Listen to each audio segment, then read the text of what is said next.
When you're leaving your country for another country for the very first time, you should be careful of everything, because the rules from your country might be different from the one in that country that you're coming into. And sometimes we term it to be wickedness, or we term it to be racism, but it's not so. We have to be careful of everything, especially when you're coming into a country whereby they don't speak the same language with yours. I'm going to share an experience that a student faced for the very first time she came into Portugal, and I'm sure it will be a lesson for those that will be coming into Portugal. So before I start sharing the experience, if you're just coming across this video for the first time, you're welcome. I'm Bayobi, and to my returning subscribers, thank you so much for always coming back to watch my video. Okay, today's video is an experience that a student faced the very first day she came into Portugal, and I'm so glad that I was able to capture some of the videos so that some of us would watch and see and be careful of things that we might see when we are in Portugal. And I'm sure it will go a long way in helping one or two persons in coordinating himself or herself. So on that fateful day, this student arrived Portugal, and at the airport she took a normal taxi to the nearest train station. She wasn't happy at all because she paid a huge amount of money. Like, if you're a newcomer, you're coming into Portugal, there are some apps that are very, very important. I made a video. If you have not watched it, I'm going to drop the video somewhere here. These apps would help you. I'm sure if she had taken either Uber or Bolt, it would have been way cheaper for her. But then she took a normal taxi and she was charged the normal amount that she was meant to pay. When she got to the train station, she took another train to her destination. So when she got to her destination, that was where the trouble began. She then had to call an Uber driver, and when the Uber man came, when you're coming into a country for the very first time as a student, you want to pack food stuff, so she was having, I think she had 3 bags. I will be dropping the video somewhere here so you'll be watching it. I think she had 3 bags with her. So the Ecolab bag, the normal box, I think while boarding the plane, and the tire got spoiled.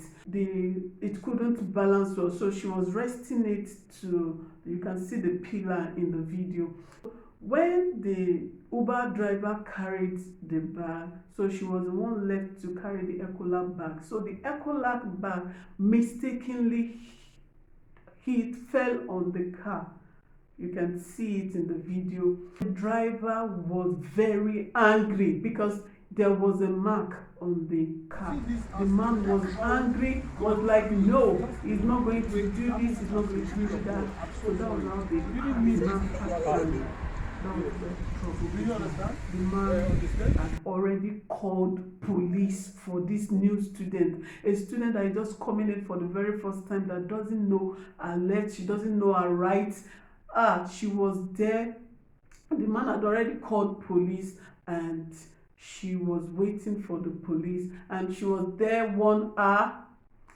Fortunately for her, she called us, and myself and my husband, we went there with the kids, we went there to see what the problem was. And when we got there, it was, well, we looked at it, and it was actually a minor problem, although the car was, I think it's a 2020 model, so it's still a new car, but it was just a line, and it's something. So when we saw the car, we were like, this is what hydraulic can clean. If it's our country like Nigeria, you just see, you would not even call it a problem. You would see it to be a normal thing. You would see it's not as if there was a punch, there was a hole, just a scratch. So the man was like, no, that he's going to call the police. He was speaking Portuguese, and the lady can't speak Portuguese. She was just pleading, por favor, por favor, por favor. The man did not listen to her. So when we came, we saw the incident and we were also pleading. We told the man, this is what hydraulic can clean. Please, we are peaceful people. We don't like trouble. Please, we don't want the police. The man said no. He has called the police. They called the long story short. We were waiting. We waited for like 1 hour. We were pleading. You know, we Nigerians, you know, we know how to plead. We were pleading because we don't even want anything to do. We don't want to have anything to do with the police. We were begging, but this man refused. He was saying we have to take responsibility of the action. My husband now asked him how much he wants to charge. He said 150 euros. What? Well, like 150 euros for this scratch? It's not called for. The man was waiting for the police, so the police was not forthcoming, and we spent like 1 hour there. We're waiting because if we leave, it will be a trouble. Honestly, yes, we knew it was going to be a problem, so we stayed. Got to a time that 3 of us at the same time we were pleading, push favor. We were speaking the language.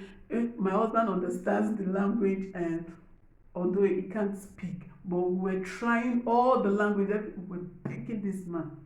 Finally, he agreed, and he said we can go. So when he now got to his car to start the car, rain from nowhere started. The rain started in such a way that I've never seen that kind of rain. Just immediately, and there was no way we could tell the lady to enter our car. One person has to go down, so I had to come down so that the lady can enter. So we carried our things into the car and we drove her to our house. My husband drove. I was at the train station. So along the line, the man could not start his car. My husband did not wait for him to start because he can change his mind. So when he left, because it was rain, the man could not start his car. The man was angry bitterly. Do you know, all of a sudden the policemen came and I was troubled. I was like, hey, these people will come and arrest me, and I was not even with my ID card. I don't even know. Okay, I dropped my phone with my husband after videoing the stuff. Then I don't know how to call my husband because I dropped my phone in the car, and when he went away, I don't even know my husband's number. I can't even call his number because I don't know it offhand. So I was inside the train station. The man was outside. The rain just stopped. Just within 2 minutes, the rain stopped and the police were there. When the police came, they were like, I'm sure they were asking the man, where is these people that you were talking about?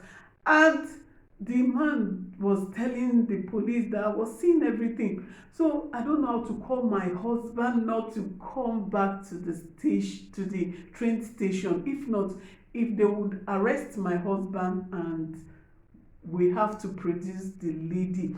And I'm sure the man knew I was in the train station. So the man was trying to search for me. So I saw a black skinned guy, and I was like, please, fala English. Do you speak English? He said yes, and he spoke well. I was like, are you a Nigerian? He said no, a Ghanaian. I said, God, you are my brother, thank you so much. And I told him to please give me. I'm sure he was thinking maybe I've committed a crime, but I told him everything, that my husband, that this police, they would arrest my husband if he comes there, that I need his phone. Unfortunately, he gave me his number, his phone, and I called my husband. I told my husband not to come, and the man was already looking out for me. So the Ghana guy asked me, I was wearing the jacket, and he asked me to put it on my head. I had no idea because I was already scared. So I put it on, and he just led me through, and I passed. The man did not see me. I was so grateful. I don't know how to thank that guy, because God used him. Because if they have arrested me, my husband would be involved. I've actually called my number and told my husband that he shouldn't come to that station, that if he comes they would arrest him. There is no two ways about it, because I'm sure the man have said a lot of things that we don't even understand. Okay, my husband then told me where to meet him, and the Ghanaian took me to that place, because I'm not familiar with that area. Took me to that place, and that was how we left.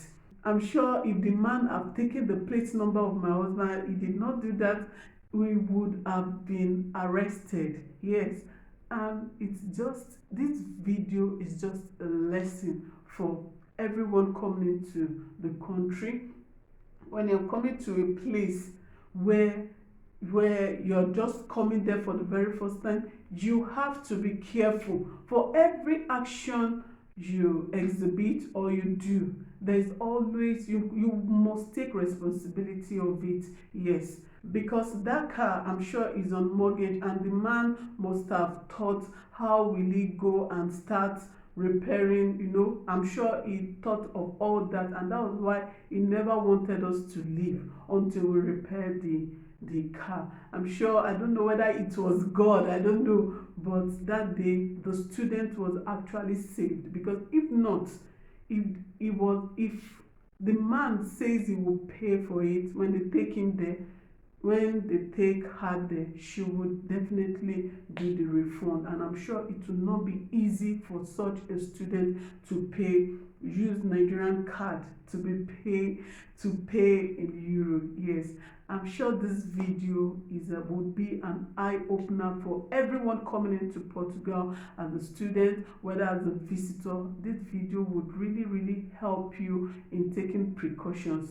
For every action, you will take responsibility of it. I'm sure this video would help one or two persons in knowing what to do or being careful with everything. Thank you so much for watching. Bye. Ciao.